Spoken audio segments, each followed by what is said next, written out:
பாண்டியன், தாலி சட்டமன்ற உறுப்பினர் ராமச்சந்திரன், கட்டுப்பாட்டு குழு உறுப்பினர் முத்தரசன் உள்ளிட்ட கட்சியின் முக்கிய நிர்வாகிகள் மற்றும் நாடாளுமன்ற சட்டமன்ற உறுப்பினர்கள் பங்கேற்றனர்.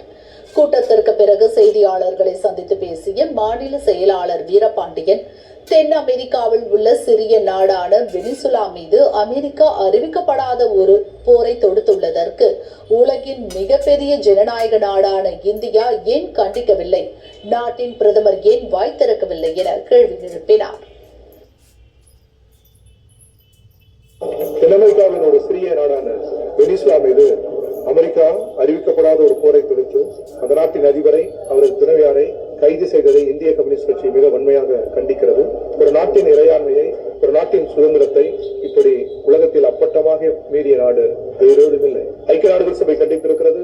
உலகத்தின் பல நாடுகளும் இதை கண்டித்திருக்கிறது. உலகத்தின் மிகப்பெரிய ஜனநாயக நாடு ஏன் கண்டிக்கவில்லை? நாட்டின் பிரதமர் ஏன் வாய் திறக்கவில்லை?